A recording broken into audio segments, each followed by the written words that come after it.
নমস্কার বন্ধুরা, অনিতার হেসেলে সবাইকে স্বাগত। আমি অনিতা। আজকের এসেছি একটা অন্য স্বাদের রেসিপি নিয়ে। আমার আজকের রেসিপি হলো পাইনঅ্যাপেল জেলি বা আনারসের জেলি। একটা পিলারের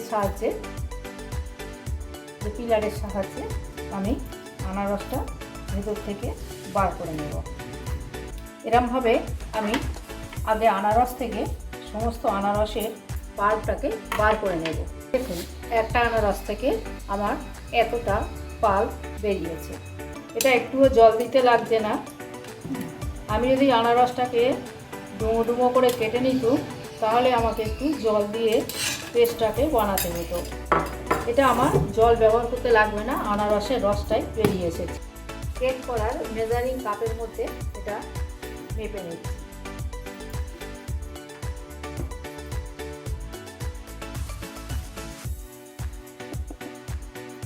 এটা পুরো দুটো ভর্তি হয়নি।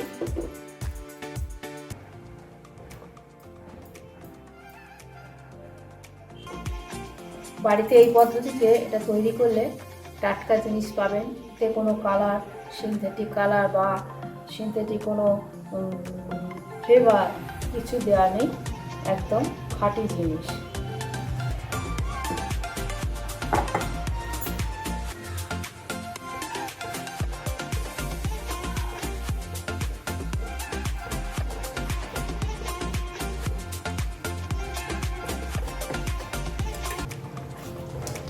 আমি এখানে এই ফুড জেল কালারটা 1 ফোঁটা দিয়েছি, একটু দেখতে ভালো করার জন্যে ঠিক 1 ফোঁটা আমি দিয়েছি।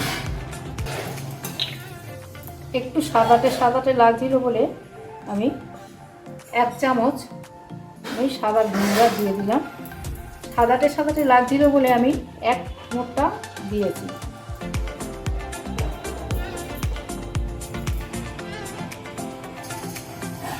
এবার জেলিটা আমার হয়েই গেছে। আমি এবার গ্যাসটাকে অফ করে দেব।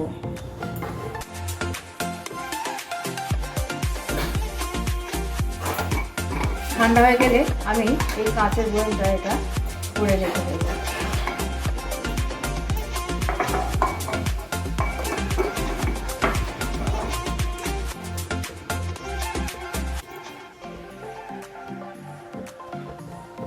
ঠান্ডা হয়ে গেলে এটা একটু টেনে যাবে। এখন ঠান্ডা হওয়া পর্যন্ত আমাকে অপেক্ষা করতে হবে। তাহলে আপনারা বাড়িতে এটা এইভাবে তৈরি করবেন, করে বাড়ির বাচ্চাদের বা বড়দের রুটির সাথে বা পাউরুটির সাথে জলখাবারে অনায়াসে এটা দিতে পারেন। আর যদি এটা তৈরি করে আপনাদের ভালো লাগে তাহলে আমাকে একটা কমেন্ট করে জানাবেন এটা কেমন খেতে হয়েছে। আর অবশ্যই আমার চ্যানেলটা সাবস্ক্রাইব করে দেবেন, এই অনুরোধ আপনাদের কাছে রইল।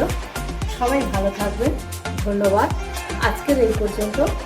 আবার যদি অন্য কোনো রেসিপি নিয়ে আসি তখন আপনাদের সঙ্গে দেখা হবে।